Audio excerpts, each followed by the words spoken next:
रोशनपुर नाम के गांव में चंदा और शांति नाम की जिठानी और देवरानी रहती थी। चंदा का पति बहुत पैसे वाला था। उनके पास किसी भी चीज की कोई कमी नहीं थी और उसके विपरीत शांति का पति बहुत ही गरीब और नशेड़ी था। शांति चंदा के घर में काम करके अपना घर चलाती थी। भाभी, घर पर खाने के लिए कुछ भी नहीं है। अगर आप थोड़ा खाना दे पाए तो बहुत मेहरबानी होगी। मुझे जो भी पैसे मिलते हैं वो तो आपके देवर नशे में उड़ा देते हैं। ये तुम लोगों का ना रोज रोज का ड्रामा हो गया है। अब देवर जी कमाते नहीं है तो मैं क्या करूं? तुम्हारा पति तो तुम्हारी सारी कमाई दारू में उड़ा देता है। रहने दो भूखा उसे। अरे ऐसे मत बोलिए भाभी, आप तो जानती ही हैं कि वो मन के कितने साफ हैं, पर इस बेरोजगारी के कारण उन्हें दारू पीने की लत लग गई है। अरे अपना ये रोना गाना बाद में कर लेना, पहले काम निपटा ले घर का। मेरा और टाइम खराब ना कर। जा गेहूं पीस ले, फिर तुझे कपड़े भी धोने हैं। शांति रसोई घर में जाकर गेहूं पीसने लगती है। पीसते पीसते कुछ गेहूं वहां कपड़ों में गिर जाते हैं, जिसे देखकर उसके दिमाग में एक आइडिया आता है। क्यों ना ऐसे ही थोड़े गेहूं मैं अपने पल्लू में बांधकर घर ले जाऊं, फिर एक बर्तन में जमा कर लूंगी और उसे पीसकर रोटी बना लूंगी। कुछ दिन तो ऐसे ही चलता रहा, मगर फिर एक दिन चंदा ने शांति को ऐसा करते हुए देख लिया। अरे पहले तो मुझे लगा तुम लोग बस गरीब हो, पर तुम लोग तो चोर भी हो। चोरनी कहीं की। मुझे तो लगता था तू गेहूं पिसती है, पर तू तो अपने पल्लू में गेहूं छुपाकर ले जाती है। निकल मेरे घर से। मुझे माफ कर दो भाभी, हमारे पास खाने के लिए एक दाना तक नहीं था, इसलिए मुझे ये सब करना पड़ा।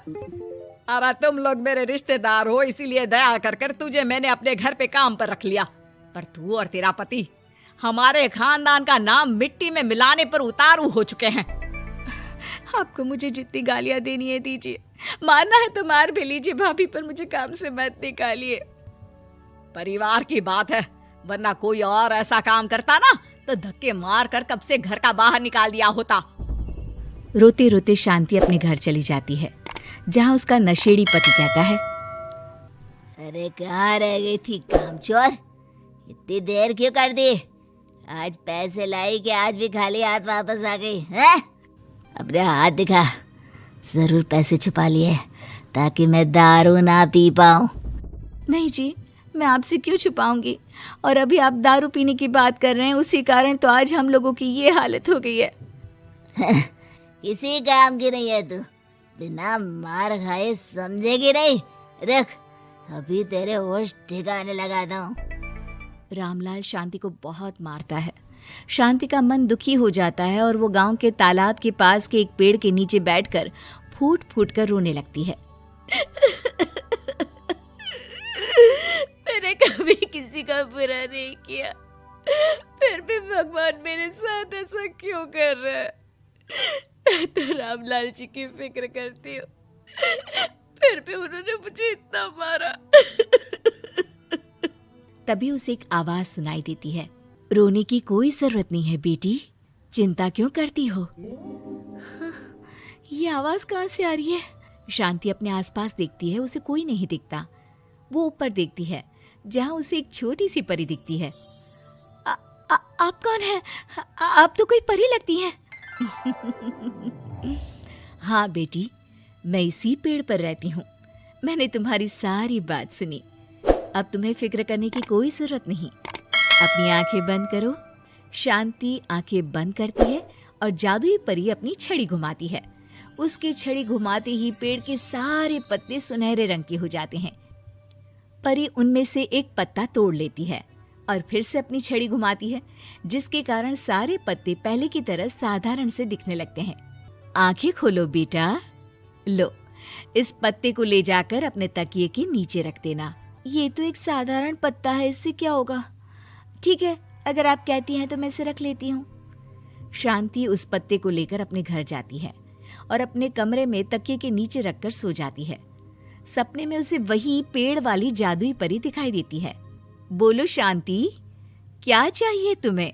मैं चाहती हूँ हम बहुत अमीर हो जाए और मेरे पति नशा करना छोड़ दें, उन्हें कोई काम भी मिल जाए। कल जब तुम सुबह नींद से जागोगी, तुम्हारी इच्छा पूरी हो गई होगी। अगली सुबह शांति नींद से जागती है। अपने आसपास का नजारा देखकर चौंक जाती है। उसके बिस्तर पर चारों तरफ सोने चांदी रखे हुए थे। हे भगवान, कहीं मैं सपना तो नहीं देख रही? इतना सारा सोना, वो भी मुझ गरीब के पास। रामलाल जी को बताती हूँ, वो बहुत खुश होंगे। शांति जैसे ही कमरे के बाहर जाती है, वो देखती है कि रामलाल सूट बूट पहने काम के लिए बाहर जा रहा होता है। मुझे शहर में एक नौकरी मिल गई है शांति, मुझे आने में देर हो जाएगी, घर का ध्यान रखना। और इस तरह शांति बहुत अच्छा जीवन बिताने लगती है। उसके पास अब किसी भी चीज की कमी नहीं रह जाती। रातों रात शांति के पास आए इतने पैसों को देखकर उसकी जिठानी उससे पूछती है, अरे क्यों रे शांति, कहीं बड़ा हाथ मारा है क्या? अचानक तुम लोगों के पास इतना पैसा कैसे आ गया? नहीं नहीं भाभी, ये सब तो जादुई परी के दिए हुए पत्ते का कमाल है। शांति जादुई पत्ते के बारे में सारी बात चंदा को बताती है, जिसे सुनकर चंदा के मन में लालच आ जाता है और वो झूठ मूठ रोते हुए उसी पेड़ के नीचे जाती है जहाँ उसकी रोने की आवाज सुनकर जादुई परी कहती है, क्या हुआ बेटा, क्यों रो रही हो? मैं बहुत गरीब हूँ, मेरे पति मुझे बहुत मारते हैं, अब मैं जीना नहीं चाहती। चिंता मत करो बेटा, अपनी आंखें बंद करो। जादुई परी चंदा को भी उसी पेड़ का एक पत्ता देती है और तकिए के नीचे रखने को कहती है। चंदा उस पत्ते को लाकर अपने तकिए के नीचे रख लेती है और अगली सुबह जब उठती है तो उसके कमरे में चारों तरफ सांप बिच्छू रहते हैं। अरे बचाओ बचाओ, कोई मुझे बचाओ, ये कैसा पत्ता है जिसे लाने के बाद उस गरीब शांति के पास तो इतना सारा सोना आ गया और मेरे चारों तरफ ये सांप बिच्छू, अरे कोई बचाओ। चंदा अपनी जान बचाती हुई शांति के पास जाती है। चलिए भाभी, मुझे लगता है आपके घर में सांप बिच्छू को बस जादुई परी ही हटा सकती है। दोनों मिलकर जादुई परी के पास जाते हैं। ये सब तुम्हारे बुरे इरादों का नतीजा है चंदा। तुम झूठ मूठ बस पैसे के लालच के कारण यहाँ आकर रो रही थी, इसीलिए तुम्हें जादुई पत्ते ने उसकी सजा दी।